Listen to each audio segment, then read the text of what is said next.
welcome to episode 12 of Rational Romantics.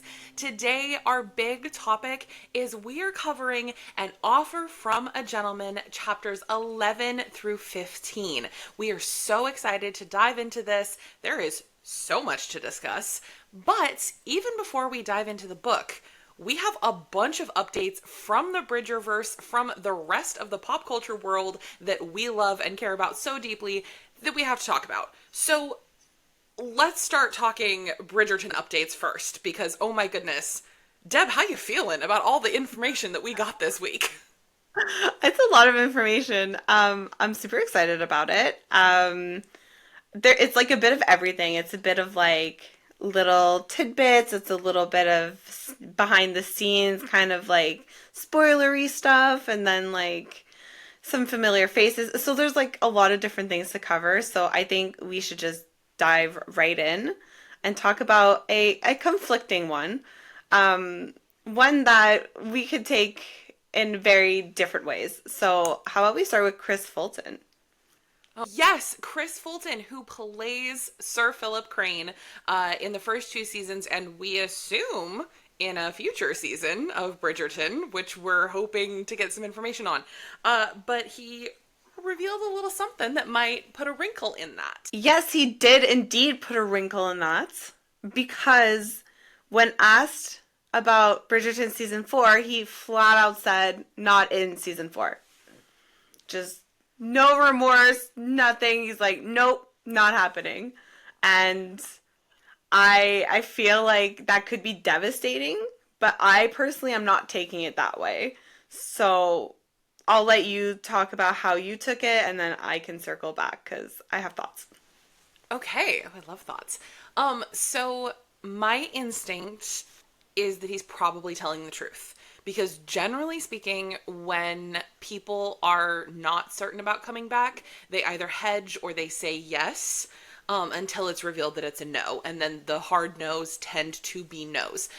I will also say, though, we have not had this type of experience where it's a character we've introduced previously who hasn't been in a season and then is hopefully, possibly, probably at some point coming back. We haven't had that experience before, so maybe he's been told to say no. I think it's interesting because I definitely don't think we need Philip in season 4 to make an Eloise season 5 at all. I do think, though, if he was in season 4, it would almost guarantee an Eloise season 5. So that's an interesting aspect. So what are your thoughts on this, Deb? As soon as he said it, I was like, okay, like you have to say that. To me, I was just like, the biggest like mic drop at the end of season 4 would be Sir Philip Crane coming back into the season and into the show. And like if that's a huge mic drop spoiler thing, you're not just going to be like, "Yes, I am. I will be there. See you there." So to me, I'm just like, he has to say that. I mean, nobody asks, like, anybody who asked, like, Luke Thompson in press tour of season 3, like, is there going to be a masquerade in season 4? He wasn't going to be like, yeah. He was going to say no comment or no. The best way to, and okay, and so many times people point blank asked him, are you the lead of season 4? And he kept saying, I literally have no idea. Bro, you knew. You know, it's okay for actors to lie just to maintain the illusion. It's the only time. So to me, it's just like, I don't take that very seriously because he wasn't in last season. So it would be a huge piece of information, huge news breaking if he said, yeah, I am. So I don't see how he would have ever been allowed to say anything but no. Yeah, I agree with you on that. I definitely don't think he would have ever said yes. I don't think there's any scenario in which he's saying yes. I would be a little bit surprised in a flat denial the way that he said it, of like, no, like definitely not. Like there was just no equivocal like, oh, I don't know, we'll see, kind of thing, or like whatever. Like nothing like that, nothing that hedged. But if they're going to save it for a big reveal, it also wouldn't shock me if he's just flat out lying either. So, yeah. Yeah, that's it. That's how I feel. Yeah. But I know that you like let's say he's telling I'm not calling him a liar. I just want to make that clear. I'm not calling him a liar. I'm just saying I would tell like if I was the PR, I would be like you have to say no no matter what. That's just my like Yeah. marketing brain. So I'm not calling him a liar. Like he's a good guy, I'm sure. But but let's say that he is telling the truth, confirmed 100%, we can see into the future kind of thing. You are seeing that as potentially a confirmation of something else. Yeah. So that goes with another really big piece of evidence that we got. And I felt like this was a double whammy for me this week because obviously I have big feelings about what I think is going to happen with season 5 and who is going to lead season 5. Um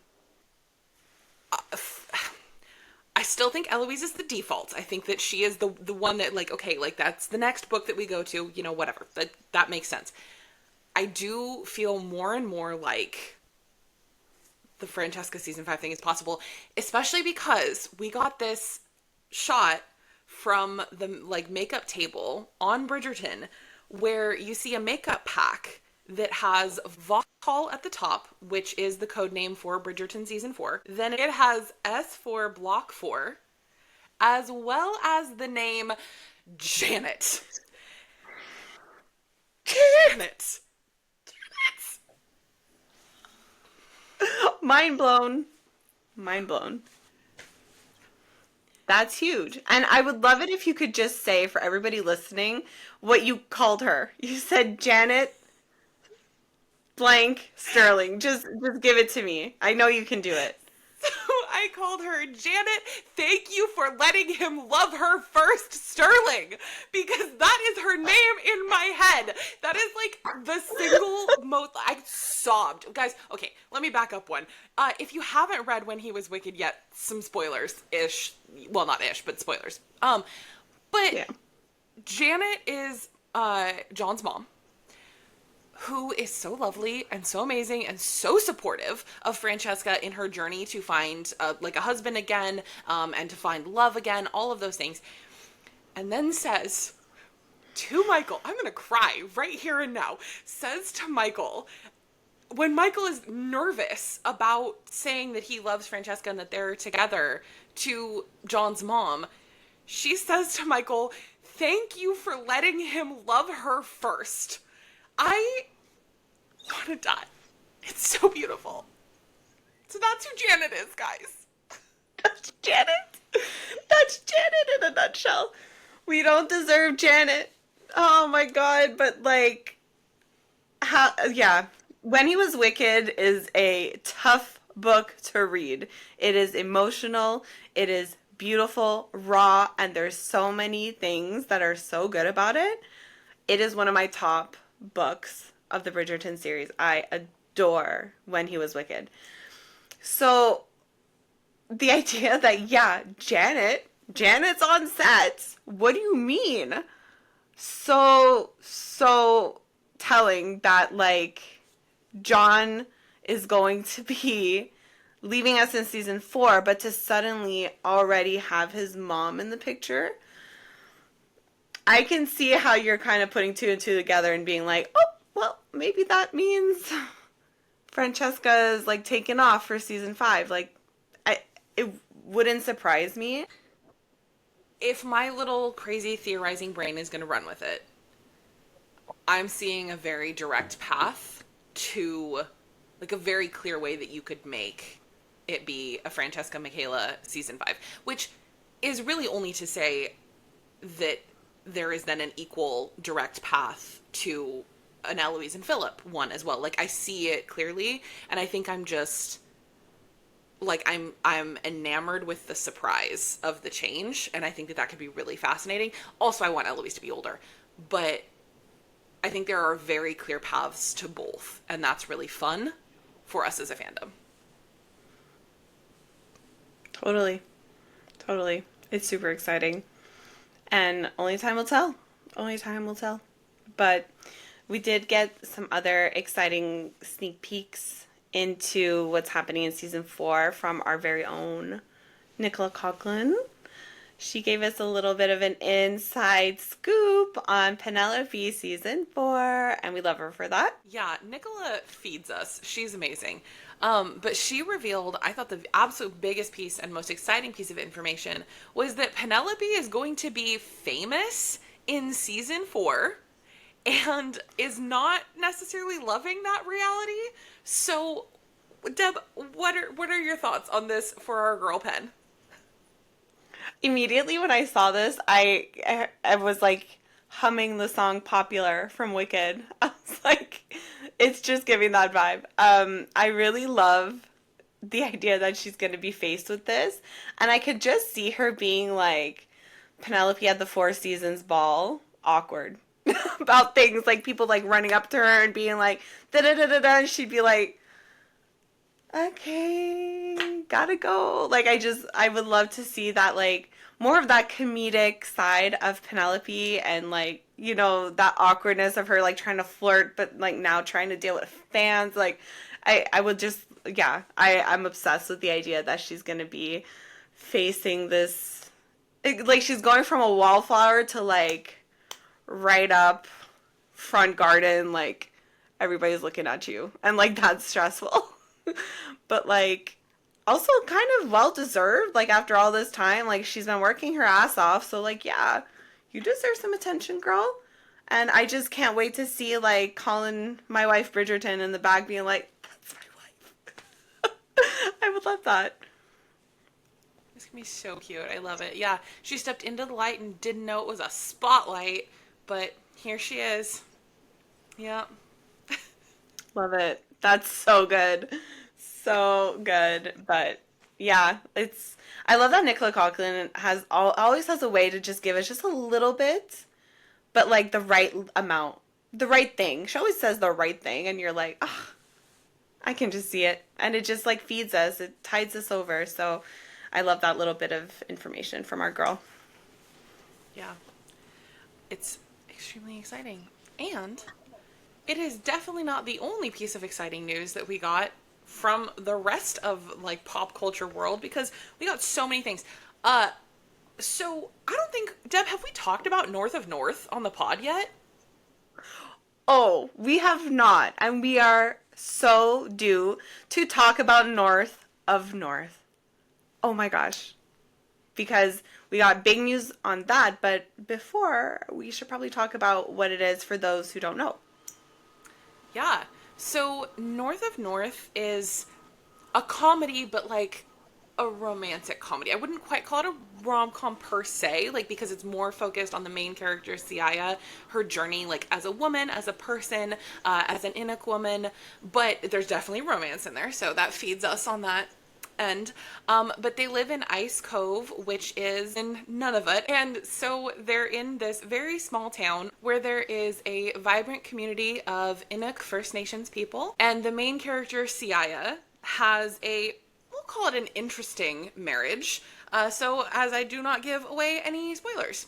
But it's her and her mom and her family and their adventures as they bring their culture and experience their interesting relationship dynamics. And it's a great show.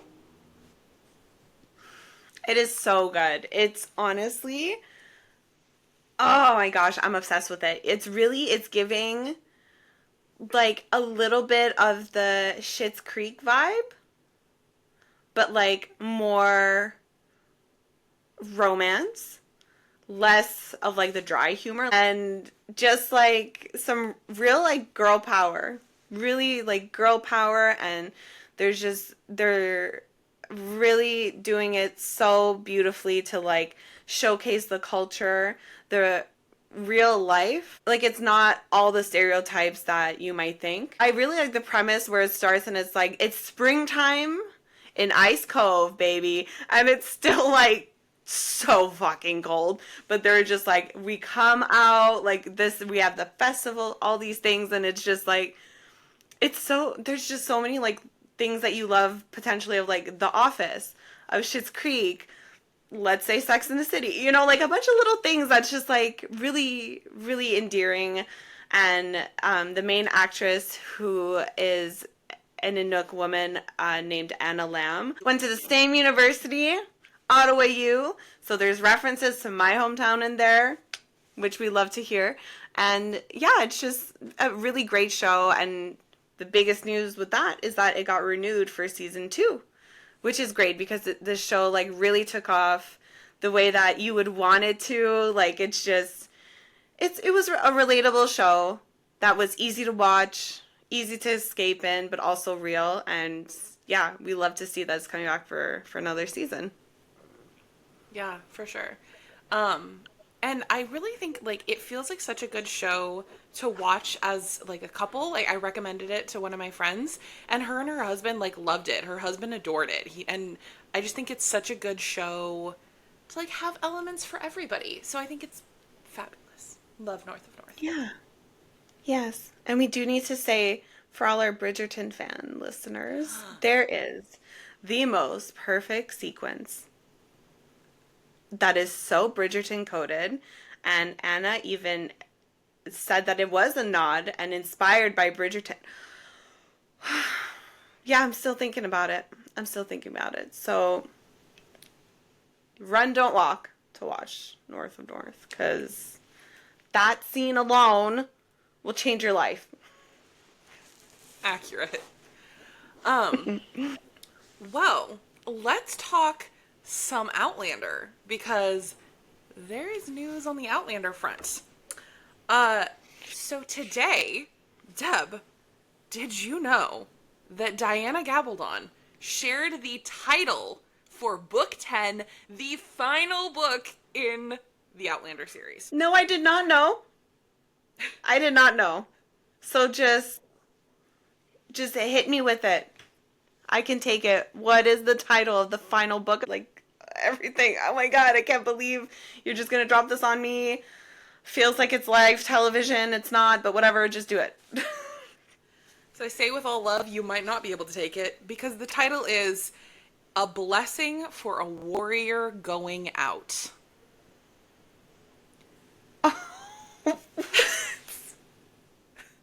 A blessing for a warrior going out? What does that mean? So she did clarify that that doesn't necessarily mean that Jamie is dying. It is referring to the St. Michael's blessing that you would say over a warrior when they're going to go do something dangerous. She said lots of people that will apply to. However, final book in the series, I don't know if I trust her. Like, She's lying like Chris Fulton. exactly. These two had a conversation this week. Yeah. That is heavy. But, like, I still think of your predicted ending for Outlander season 8. And, that, like, Jamie does have to die. Like, he has to for the full circle moment. And, like, it's history, right? Like, he has to. He has to. And we need to say goodbye. He's almost died so many fucking times. Like, it makes sense to have, like, this hero, ending. So, but obviously I'm sure she's going to surprise us all and have some twists and turns along the way. So that's going to be a hard one. That title, oh my god. Frig. Oh my gosh. Yeah, it's gonna be insane. It does feel like that though, that like the proper way almost to end this whole series would be with the loss of these main characters, like in love and beautiful and whatever. But I mean, we've been with them for so much of their lives. It feels like, I mean, how else could you end it? But I don't know. I'm sure she knows. Sure she she knows. got a plan. Yeah. She must. She must.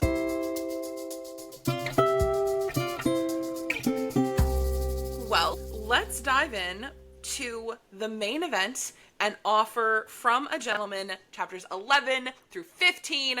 Are you ready to do this? Oh, yes.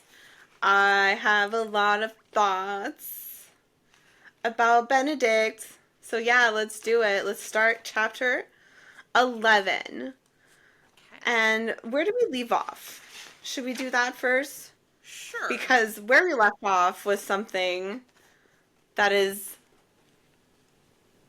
will be a long awaited scene, I think, in season 4, which is the lake scene because, and I quote, and she saw a naked man, a naked Benedict? Question mark? And so we land in chapter 11.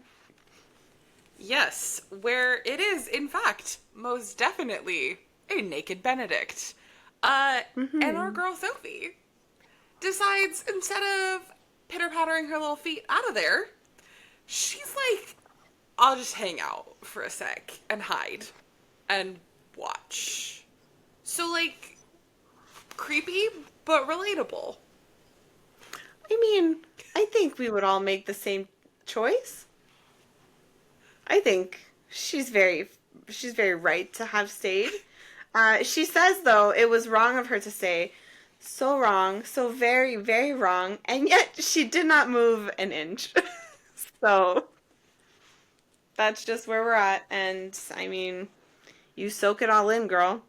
And I love though how she says he was unfortunately partially submerged. So that's probably my favorite line of the beginning of this chapter because she's just being real. Yeah. Well, and there's this whole theme throughout these chapters that Sophie is only wicked with Benedict. Like, this is not a thing that's really cropped up for her before. This desire, this want to be a little naughty. That's never been a thing for her. Because it says it on like 190, that she'd spent her entire life taking the safe road and the prudent path. There had only been one time where she'd ever thrown caution to the wind, and that was the other time she met Benedict. So we're seeing maybe a little bit of evolution for Sophie in knowing Benedict. Yeah, and it's funny too because even just before that on 188, he's having the same kind of thing, but he doesn't realize it yet. He's having this feeling of like something is happening, something that he doesn't see or hear, but he just like has this feeling in his bones that like something's afoot, you know? And he talks about how he kind of had that feeling the day that his father died, and then again the day that he met the lady in silver. So he's also having these moments of like, this doesn't happen a lot, but this is kind of like the second time it happens recently, and it both involves Sophie, but he doesn't realize that yet. So I think that's very interesting that they're both having these unique experiences only around each other.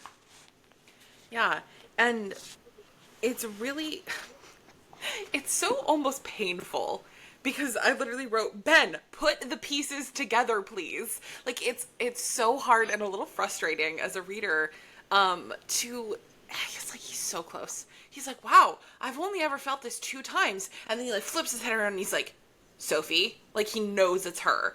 I'm like, Ben, do the math, man. Like, 2 plus 2 just equals 4. It doesn't even have to equal 5 here. Like, do the thing. Yeah. Yeah. It is painful. It is painful as a reader because you're just kind of there, like, but also like in a very literal way, you're like, what are you doing? Because also you're sick and you're in a cold lake. Like, what are you actually doing? And she said, it says it there on 191. She's like, I went for a walk. What are you doing here? You're supposed to be ill. Facts. He's making bad choices. He's trying to calm that rogue boner. What's he supposed to do? I mean, can't blame him, I guess. But then when he does finally realize that Sophie's there, she's kind of like, I don't know what to do. I've been caught. How do I play this off? And he's like, I know you're there. Stop hiding. Don't move. And he's very like, he wants to control the situation because he wants to face her. And it's very intense, and it's an interesting reaction for him to be like, don't you dare move. I'm coming out. You're not moving an inch. And it's like, okay. whatever. It's an interesting reaction. Yeah, I think my note was the banter, the heat, the casual misogyny. And that's just kind of all of it together. That is the thing. That is the thing. When he says, "If you run, I will catch you." Okay. Sure. Sure. I mean, some people are into that, but like you usually establish that as a boundary first. But okay, guys, like Yeah. Figure out your safe word and then play. I don't know what's happening. But it's all very like she's suddenly faced now with him quite literally, and she knows that she was caught doing something she shouldn't have been doing. She leaned into like her passions and her like the heat of the moment and her love, She's like, oh, I'm just gonna like my cottage is a safe space for me. I might as well. So it's interesting how now she's faced with Benedict essentially calling her out for sneaking around, and I didn't realize in retrospect, like having read it 2 years ago or 3 years ago, like how this is actually more than just like encounter in the woods, like by the lake. It's very much like this leads to a super important conversation. And I kind of didn't realize that it escalated so quickly from her being caught on the shores of the lake to where it leads to. yeah, I had that exact same experience where I was like, "Oh my gosh, this is the conversation that comes out of this scene." I was so surprised. But man, they are killing it in the yearning department. Like that's what I just have for the whole page 199. I was like, just the yearning. I mean, Sophie wants so deeply, and so does Benedict. And even though Benedict doesn't know he's been wanting this girl for 2 years, he has. And so Yeah. the yearning is impeccable in this scene. It really is. Yeah, it definitely is. And I love how this is the first time where she's like saying his name, not just Mr. Bridgerton, and he loves it. He loves it. On 196 when he's like, "I like when you say my name." And she's like, "I didn't mean to." But it happened, and like now that's all he ever wants. And yeah, there's like a really good mix of like some intimacy, but like also some really strong-willed banter back and forth. Like they're a really good match for each other in every way, it seems. Yeah. Well, and I'm kind of obsessed with the line that Benedict says, which, if we're ready to get to there, when Benedict is feeling like he's gonna kiss our girl Sophie, but when he says, "I think I have to kiss you," he said, looking as if he couldn't quite believe his own words. "It's rather like breathing. One doesn't have much choice in the matter." I was like, Okay. Whew. Yep. Yep.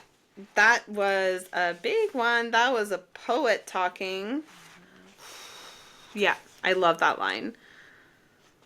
Oh, and it's interesting too because like on 198, 199 you can see him kind of wrestling with the idea of "I've never felt like this before," but he doesn't fully say it. And we as a reader know that it's because of the Lady in Silver, and having Sophie's internal dialogue at the same time being like, he's talking about me. He's talking about the Lady in Silver that I can't tell him is me. And then she goes on 199, "Dear God, was she jealous of herself?" And it's such a funny situation, like as if that, and she's trying not to take it personally, but also it's flattering. Like how do you navigate that? It's so weird. it is But super wild. yeah. And I feel like that led me to, which is a weird moment to maybe bring this up, but it led me to one of my biggest questions for the show. And I'd love to know, and I think we've maybe mentioned it a little bit before, but I'd love to know your thoughts as we read the book. Do you think that there is a chance that Benedict in the show recognizes Sophie as the Lady in Silver before Benedict in the book? Or is that going to be a thing that they save for later? Yeah, I remember you bringing this up before. Um I do think that they're going to stay true to the book because it's just good TV, you know. as the audience. Like, I feel like an audience just really likes to know something that the main character doesn't. Like, I think that's why so many people, like ourselves included, loved season 2 with Kate and Anthony, because you're just like, come on, we know it, we know you want each other, just stop. That it's like you're watching it like the Super Bowl, and you're just like yelling at the TV because you know. And I think that that works really well for viewers, especially casual viewers, to be like, oh my god, this is so bad because like she's her and like he doesn't like all these things, you know. So I think that they would do well to keep it like the book, but I don't know. I feel like you might see it differently, No, I'm or pretty you well sold think on it's that. possible. That's Yeah. good reasoning. My only thought and question is I'm just wondering if we'll get a little frustrated with Benedict as viewers for not seeing it because, like, I think it works well on a page because you're not literally seeing the person, whereas on a screen it's like, dude, how can you not tell that's her? So I think there might be a little more frustration, but we also have a pretty good suspension of disbelief for Bridgerton. So yeah, I think that's very possible. It's making me think though, like we've had this conversation before where we're like the mask really hides her face. Yeah. And we were really glad to see that because it's a mask, like you can see other features, you could tell that it's her, but she's pretty well hidden. But now that I'm thinking about it, I think it would be cool to have this moment similar to like Colin after the first kiss with Penelope where he's like, "Whoa, what is this feeling?" You know? I would kind of like that to happen when he kisses Sophie in the scene for him to be like, "Wait, I've been here before." Cuz I feel like at that point that's where we would get frustrated. Is like, okay, maybe you didn't recognize her, maybe you don't recognize her voice, but dude, you kissed her before. You know, you need to know. Yeah. So maybe this could be a good little tweak of the story. I don't know. Yeah. No, I like that a lot. Um, well, and especially since, I mean, we're headed for a very interesting moment here, which I do want to highlight. It's on my page 200, but Sophie says he made her feel beautiful, precious, priceless. He treated her like a woman, not some serving wench, and until that very moment, she hadn't realized just how much she missed being treated like a person. And my heart just breaks for Sophie, and I think that's going to be such an interesting element for them to explore in season 4 and throughout this book, where Yeah. so often the servant class is just treated like furniture. And so really seeing her as a whole person is just beautiful. Yeah. And he's always seen her that way. You know, from the moment he sees her at the Cavender party, he's just kind of like, you're a person, you know? So, yeah, that's a really beautiful line. But then I feel like that, like, warm, fuzzy feeling, I feel starts to get a little bit more icky when this chapter ends, when he's like, I mean, it's cute, but we just know where it's going. How he says, "Be mine, be mine right now, be mine forever. I'll give you anything you want. All I want in return is you." So sweet. But then we jump into the next chapter immediately, and she's like, "You want me to be your mistress?" And then we're like kicked off that like high really fast. Yeah. Well, and I think it's interesting because just the offer that Benedict makes, I have zero problem with Benedict making this offer to her. I think it's a practical offer. I think it makes sense. I don't have from Benedict's perspective, zero problems. I think it's totally reasonable for him to make this step because this would be the expected relationship that they had available to them. Where it starts to really feel icky is Benedict's reaction to the no, which we were saying right before that you were saying that you had some issues with Benedict, and I was like, oh, thank God, because I also had some issues with Benedict, and I feel like I don't want to be the only one harping on this. No, yeah. We're on the same Yeah, I page think with we're that, going to be which I'm going not into the surprised, same 'cause thought process you and I here. are. Yeah. Yeah. Yeah, I think we're going to discover that we really are on the same page because you're right. as she says, like, no, then the defensiveness comes out and the pride issue starts to become icky. So, yeah, let's just dive into chapter 12 and we can break it down.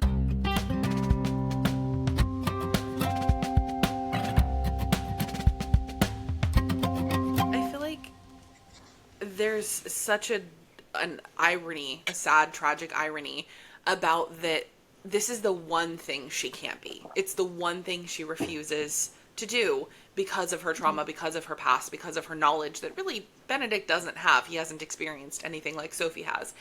And it's the only thing. And yet it's kind of the only thing Benedict can offer her at this point. And it's just ironic and tragic and all the things. So that sucks. Yeah, it really does suck. But I think that she does a really good job at explaining to him why she can't be, the mistress that he wants her to be. But I think, okay, so before I like dive into like how he jumps on the negative train with like his pride being hurt and all that, um, I think there is like with the time, like you said, that was the default, that's how that relationship would have worked back then. And he does explain like, well, obviously it's better for you to be my mistress than to like clean chamber pots. And like that's just like the understanding that there was back then. So I can understand his view there, but I think it's just when he's like he turns and he starts saying like you're being ridiculous, like it makes no sense, you're being everything short of saying like you're stupid. So I think that that's where it becomes icky. Yeah, there was definitely some ick during that because he lashes out. One, I think that that's an important thing and an important layer, I think, of the conversation of consent that we have added in recent years. Is not only like to respect a no, but to be a safe person to say no to. And I think that's a really big thing that needs to be talked about more in those conversations because like it takes a lot for Sophie to say no, not just because it's somebody that she wants, because she does want Benedict and that she is tempted, but it takes a lot because she's very vulnerable in the world. I mean, to the point where, which I'm skipping completely ahead, but to the point where Benedict is like, if you don't do what I want, I'll blackmail you. Like, and obviously he's not doing that to make her his mistress, but like he could. Like, so she's extremely vulnerable. So when he's not taking her no very well, it's definitely a flaw, to say the least. So. Yeah. Yeah. It's very true. And I think without it being like flat out saying like you're stupid, it's just when he's like you're a fool. And like she's anything but, you know?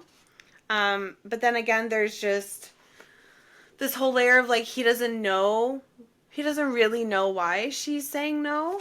And he's just trying to make himself feel better throughout this whole chapter as to why would you ever say no to that?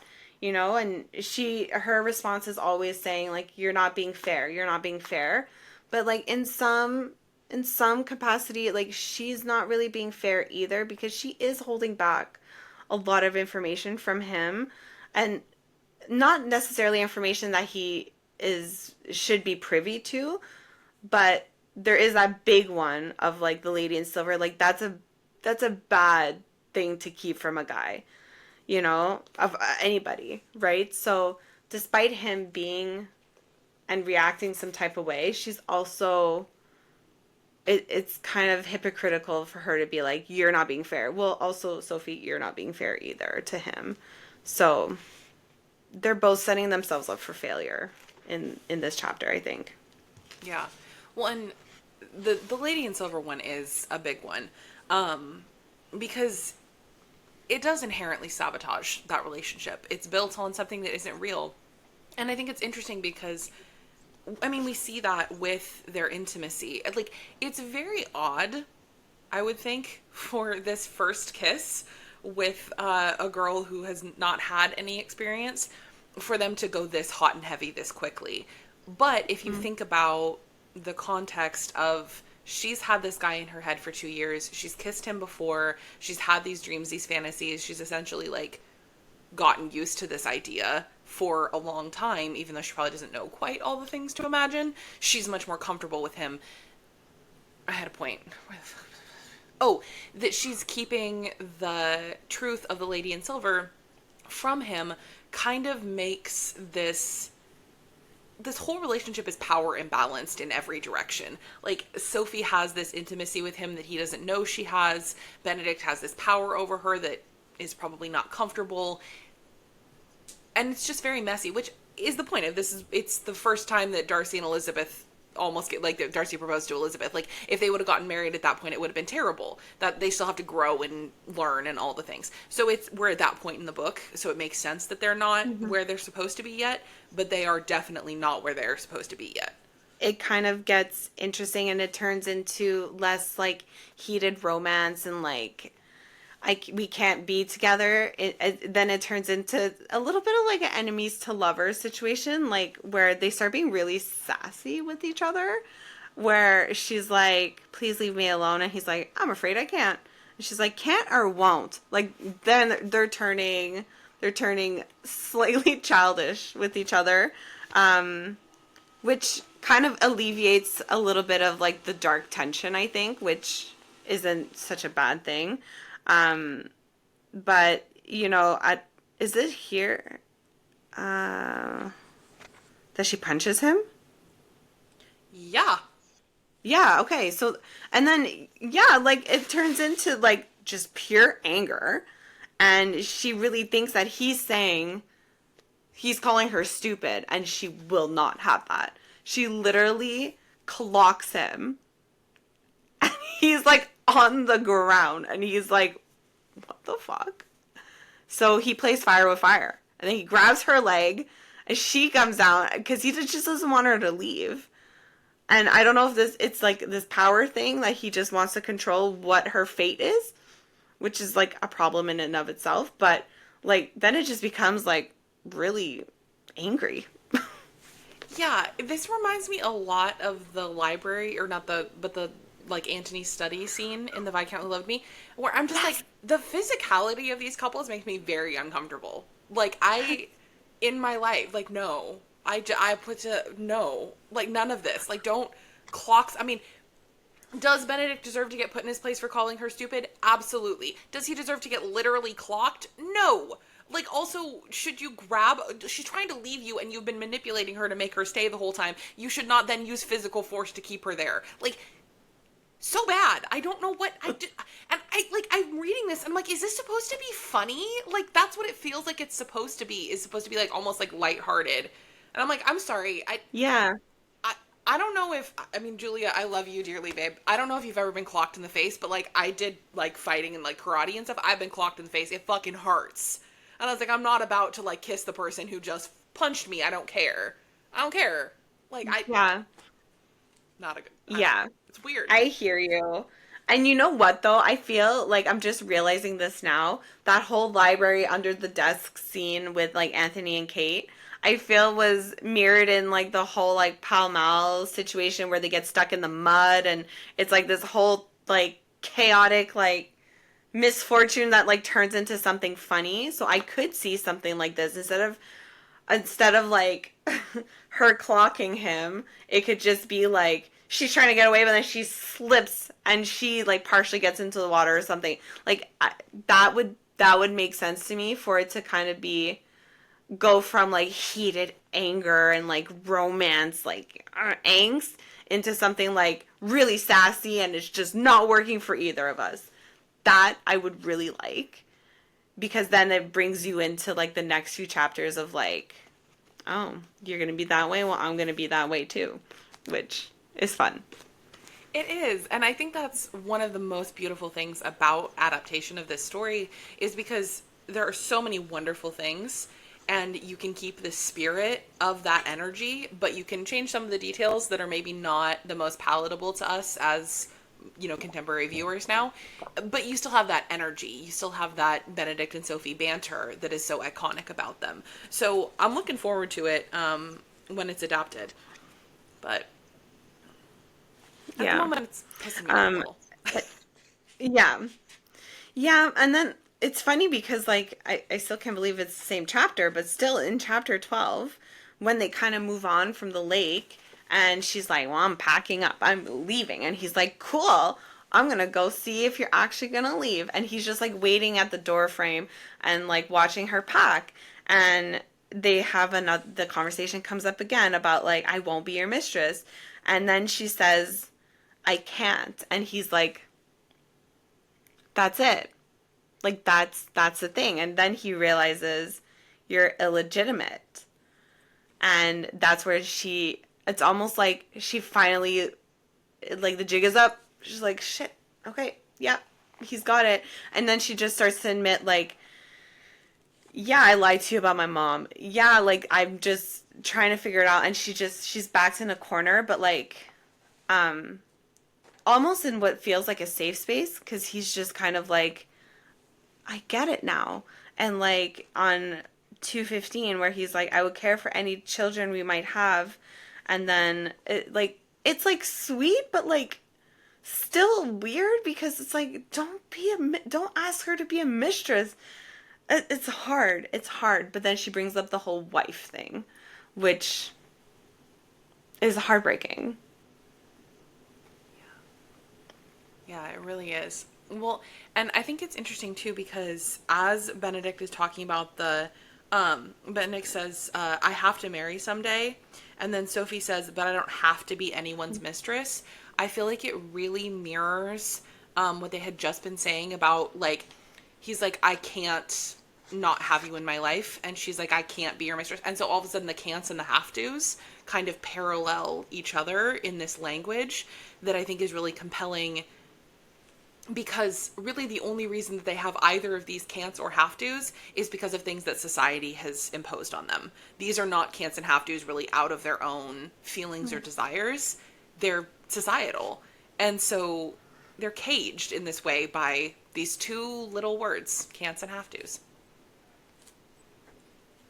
Yeah. Oh gosh. That's so heartbreaking. Like it's really really sad. And but it's just nice that like this piece of information is like out between the two of them cuz then she can become really vulnerable and say like I like I can't let this happen. And in comes one of my favorite quotes that I didn't really realize how amazing it is until I got to this chapter again. And she's like, "Don't you dare try to make this about me. You're not doing it out of concern for my welfare." And he says, "But also, I won't see you cast adrift." And she says, "I have been adrift all my life." And later he says, "Let me be your anchor." Like, she doesn't have to say a lot. She just says that, and he gets it. And he gets it. I'm gonna Well, and I die. I'm think he gonna gets it. die with that quote. Oh, yeah. It needs to be in season 4. And I feel like he gets it so well because Benedict is adrift. He, like, it's completely differently adrift, but they're in the same thing. They're both ships adrift, and they need each other to hold each other down. Oh gosh, and it's a lot of like I wish, but I can't, and like oh my god, I love it so much.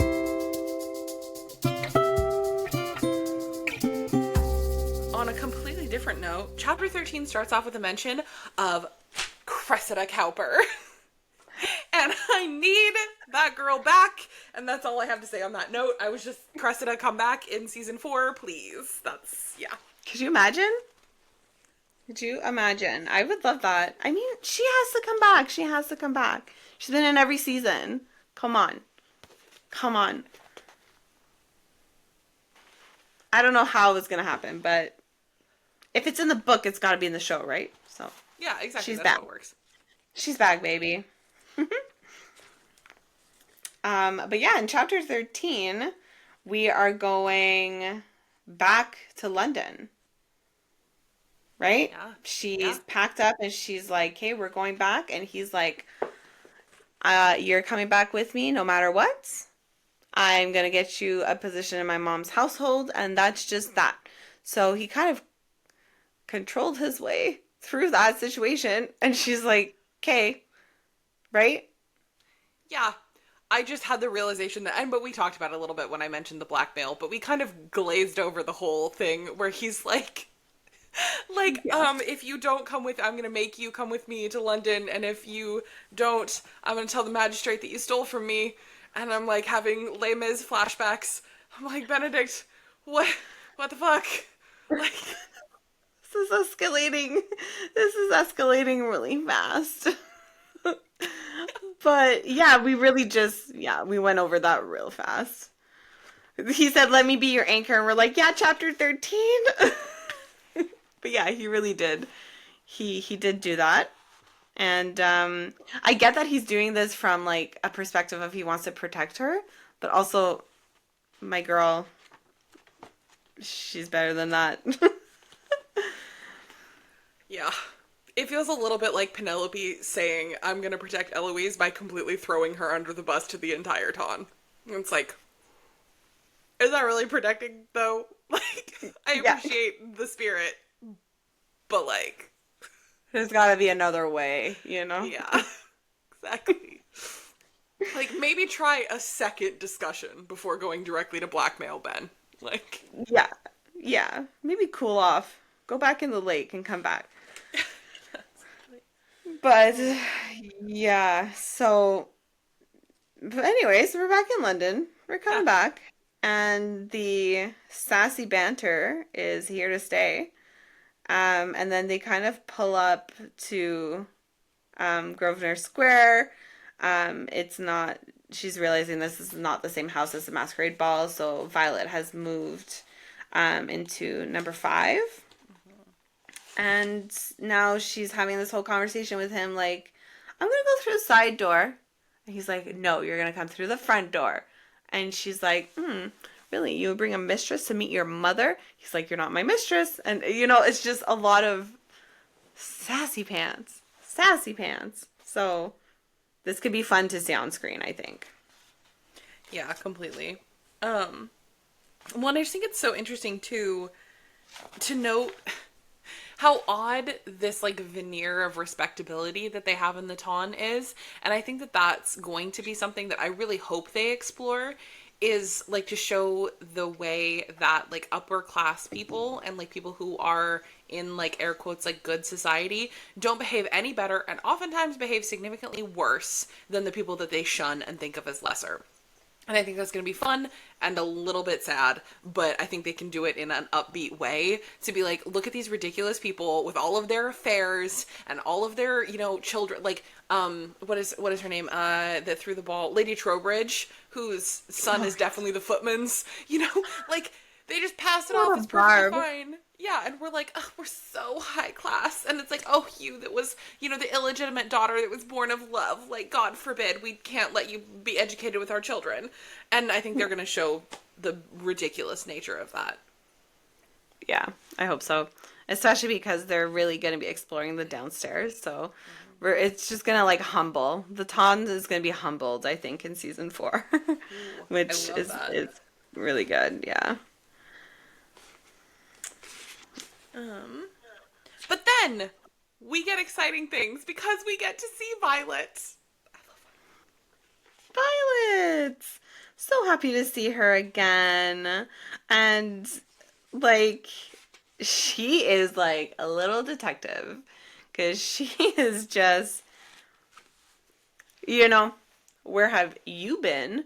And now you're here with her. Who is she? And she'll do anything for him. And she's the best,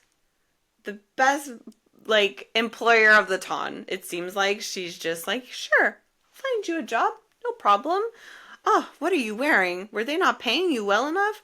Yeah, she's very, like, very, very welcoming and warm, and just as we expect Violet to be. So that's nice. But also, it's kind of just the beginning of Violet suspecting a lot more than Benedict. She's catching on to a lot more than Benedict did in the whole like fortnight or whatever they were together. Oh yeah, she's smart, and I have some thoughts, but I'll save them for chapter 14. I have some thoughts about Violet, but I'm gonna hold on to them. Okay. Yeah. Okay. So on page 230, I wanted to note that Benedict says of Sophie, as he's thinking about her, that Sophie was highly principled, not the sort to let anger interfere with honesty. It was one of the things he liked best about her. And I'm like, okay, do you really like that she's principled, though? Because you were just bitching about it. Like, but I appreciate that he recognizes this quality in her and can at least academically appreciate it, even if he doesn't like it when it's applied toward him. Exactly. Because Sophie's principled. Yeah. And that's what's funny about like the interaction before they like face Violet. They're so rude with each other, but then they're just like singing each other's praises, and they're both like, okay, this is just a phase, maybe. Yeah, the chapter just ends, and she just says she felt like she was entering a new family, and it felt nice. And it had been a long while since her life had felt nice. So, sweet way to end, but yeah.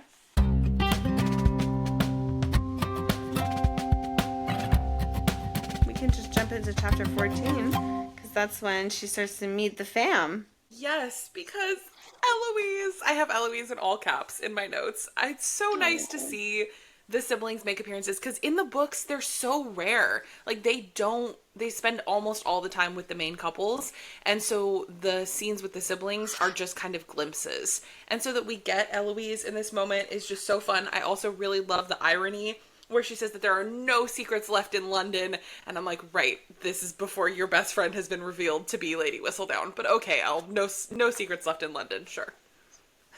You know what's funny though? This whole chapter, I was like, if I didn't already know who Lady Whistledown was, I would have really thought it was Eloise.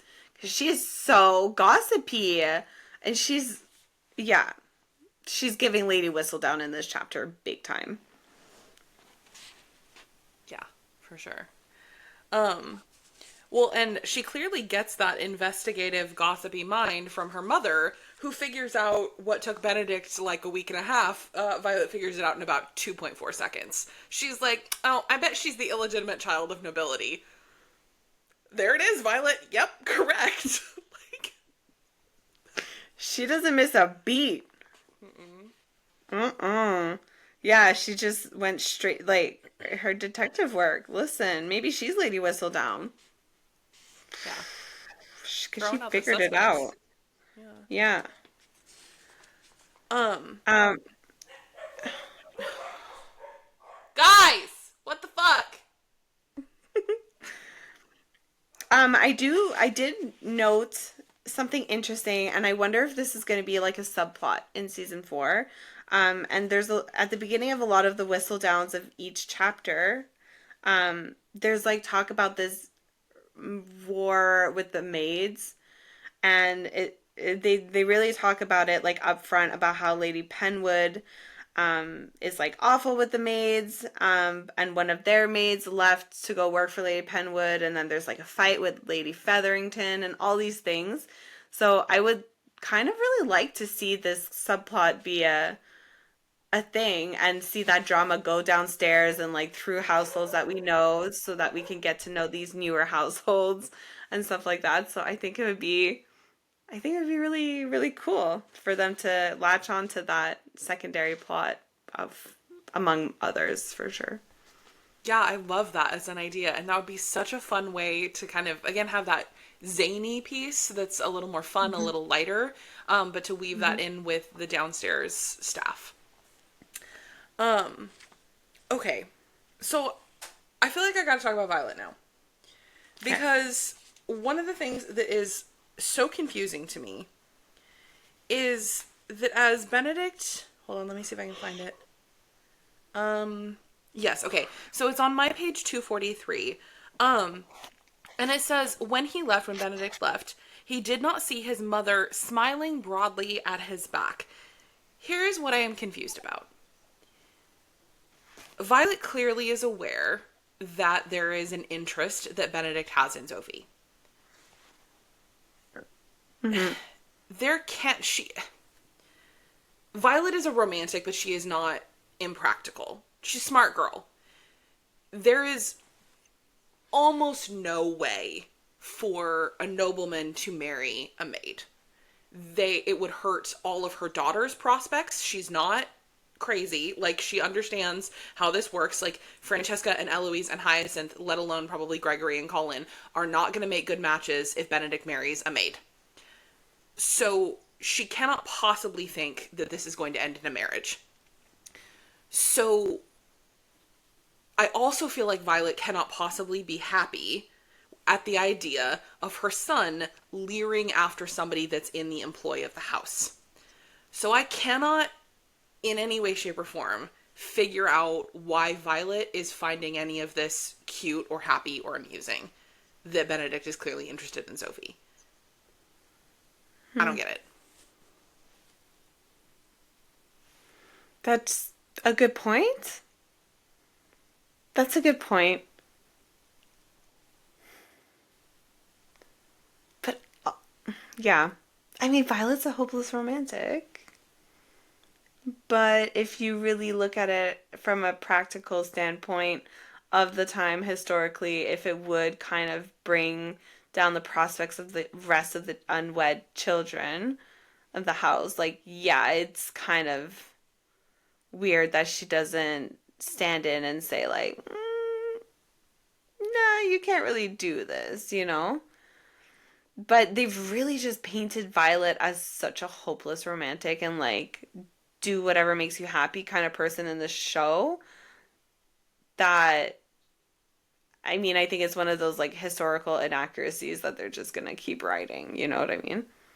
Yeah, I feel like, I mean, she's gonna let Daphne marry, I mean, like, she's gonna have to let Daphne marry Bearbrook in the first season because, I mean, she figures out a way around it because she's Violet and she's crafty, which I'm all here for. Like, I would love a scene in the show if Violet, like, sits down with Benedict and is like, listen here, I don't know what happened to you guys at my cottage. She's like, and I will happily take her on, but you have to keep your hands to yourself if she's in, like, under our employ.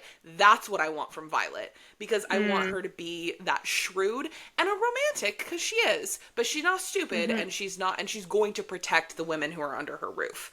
So I think that's the version of Violet that I want to see, more than her, like, being like, oh, my son has a crush on one of my maids. Isn't that cute? And I'm just like, Violet, like, what is the good outcome that you're seeing here? So, True. I don't know. So then, question then, how do you see, like, if they do give us that version of Violet in the season, how do you see her becoming, like, I'm gonna crash a jail and save Sophie, and she's gonna be my daughter-in-law? Like, how do you see that gap being bridged? So I think it's two things. I think it's realize, which maybe it won't be that, because that's how I feel it happens in the book, is that realizing Sophie actually has blue blood, that she has a lineage, I think makes it more like, oh, they can be together. Like, she's illegitimate, but, like, that's almost like an accident of birth. She's actually of our class and whatever. I don't think it's gonna be like that in the show, actually. So I think it'd be more the realization that Benedict is in love, like capital L love, and then also seeing all the horrible things that Sophie has been through, that Violet's going to want to, like, rescue her and save her. I think those things will combine. Yeah. Good point. And then what if, like, Penelope, sister-in-law, Yeah. tries to lady whistle down it with the queen? Yeah. Well, and One of my favorite theories. exactly. And I think that's going to be a big change, because in the book, it's maneuvering it so that Benedict and Sophie specifically can be together. In the show, I think we're going to see a takedown of the class system so that anybody who's across any class can be together. So that's my change in expectation for kind of the world of the show, the way that it's different than the book. Interesting. I like that. Really, really good perspectives. I love that. We're giving rational romantics. Big time. We are, and I love it. It's good. I love it so much. So good. So yeah. There's a lot of, like, chit chat in this Um, oh yeah, like a lot of like Violet being like, how many brothers and sisters did you have? How did you learn French? Like she's just asking all the questions that'll lead her to, put two and two together here. Um, so yeah, there's a lot of that going on. Okay, well, and this is where Sophie meets Eloise, and I think it's really interesting because Eloise seems to be kind of testing Sophie a little bit here, and Sophie picks up on it, and Eloise is both kind of not really critical of Benedict, but she's good with somebody making a little bit of fun of her brother, but she's very protective. She wants to make sure that anybody who's in the house, that anybody who's around her family is somebody that she's cool with and is a good person. And so she assesses Sophie very quickly and is good. Like she's like, yeah, we're going to get along. So I'm looking forward to that friendship a lot. Yes, definitely. And I know there's um a lot of chatter about how in was it season 2? I think it was season 2 where Anthony's like, "Oh, Eloise, she needs a new maid." People are like, "Is that Sophie? Is Sophie going to be her maid?" So was that like a little Easter egg planted? Like we were just all really hoping for Sophie and Eloise to kind of connect more than what we would expect. And I feel like there was, I think Jess Brownell in that Entertainment Weekly article alluded to the fact that Eloise and Sophie will be close in season 4. So that confirmation, along with rereading this part of the book, we're kind of like hopeful for that. And it'll be a really sweet relationship because, we obviously love Eloise and Kate. Those scenes are always so fun. Eloise, she's just a good time. She's a good time with her sisters-in-law and future sisters-in-law. So I think that'll be a cute dynamic for sure. Yeah, it's going to be so fun. Well, and then the last thing I wanted to call out from chapter 14 was the very last line. Sophie says she had the oddest feeling that her life had just begun. And it's obviously such a beautiful connection back to the masquerade. And I really love how Julia Quinn crafts her writing so smart with that, where she has constant callbacks and these parallels of the same language that she uses over and over again to echo the same feelings. And it's just a really beautiful literary expression. So it was beautiful. Love that. It really is. It really is. She's the best. Um,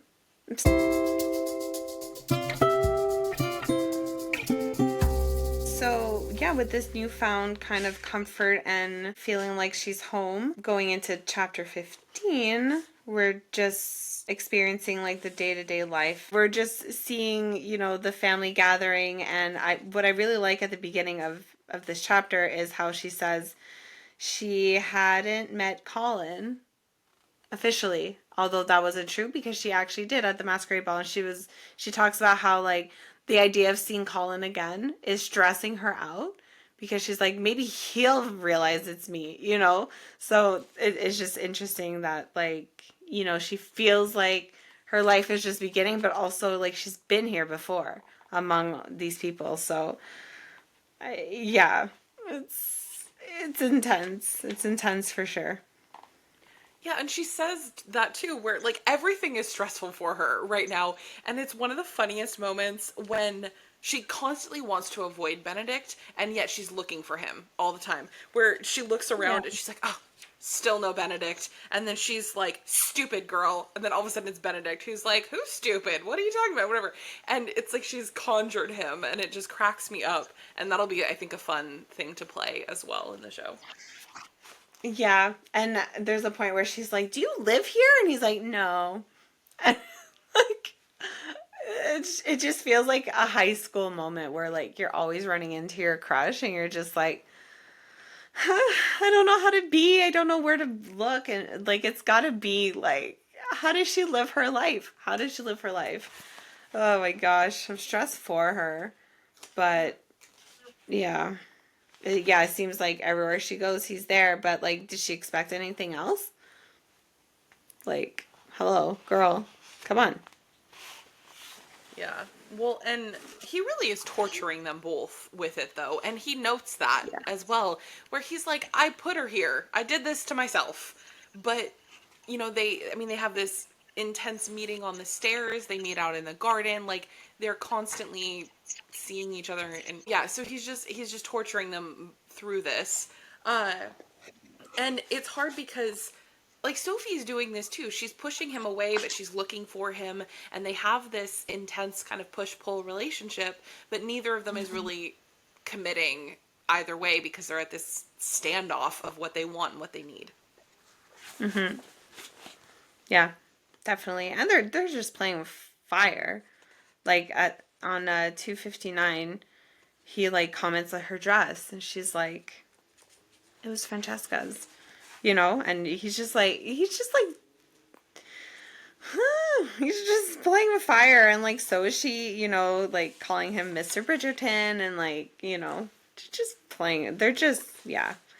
And they're in this garden, and I don't know. It's I don't know. They're up to no good. They're up to no good, but I mean, that's when more heated conversations are bound to happen. Well, and goodness, more than just conversation, like they're getting a little busy in his mother's garden. So, okay, that's a choice. But I mean, he literally pulls a Daphne and says, "I burn for you." Like, Benedict. Please, please. I know.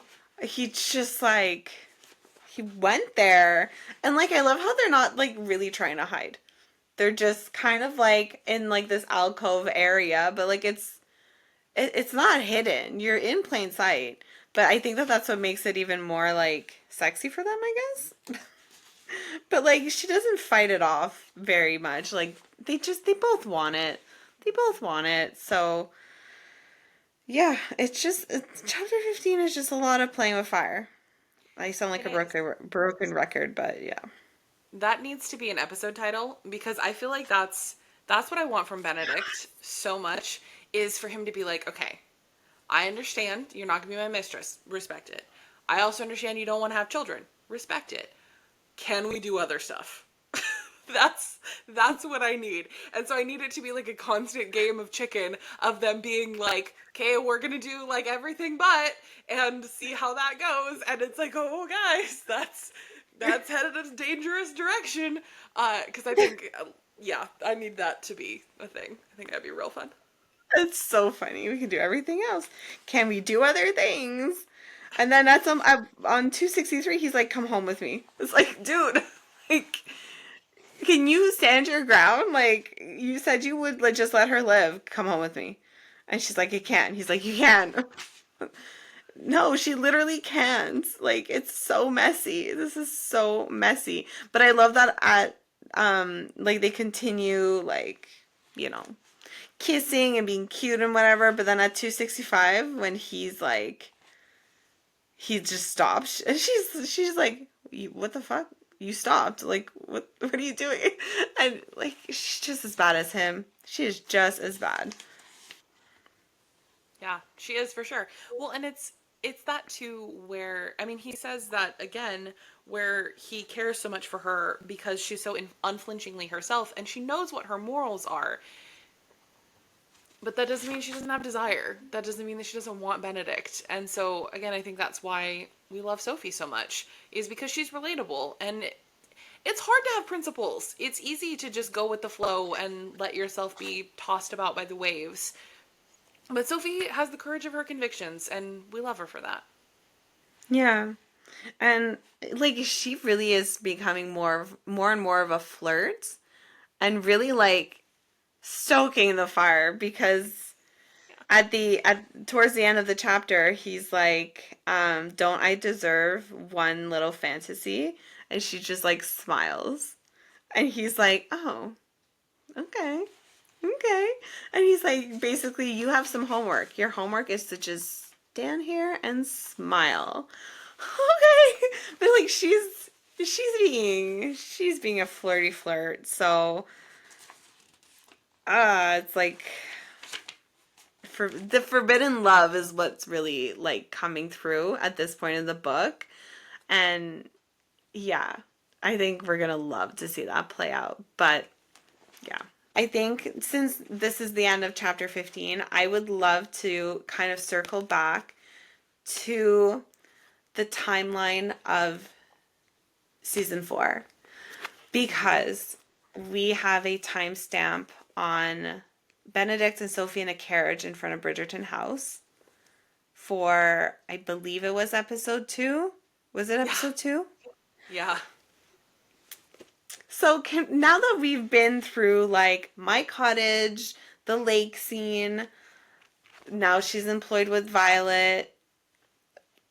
How do we think this is actually going to play out, knowing that he is bringing her to his home on a carriage in episode 2?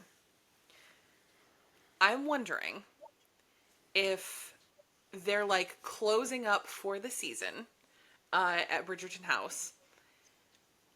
He's at this party or whatever in whatever capacity where he meets Sophie, he saves her, helps her, whatever, and knows she needs to have a job.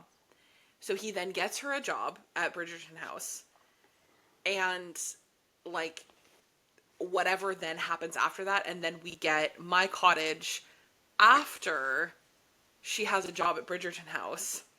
All of that happens at My Cottage, and then they have to come back and be awkward, and everybody can look and be like, what the fuck happened at My Cottage?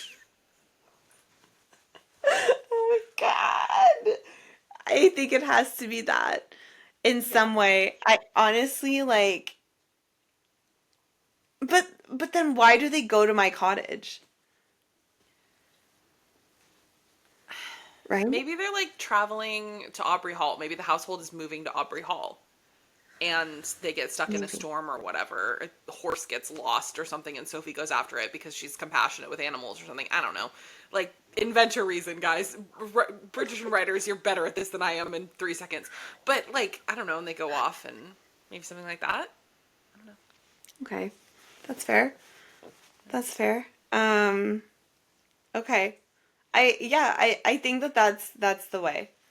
That's the way that they go to my cottage. The lake scene, everything happens after she becomes employed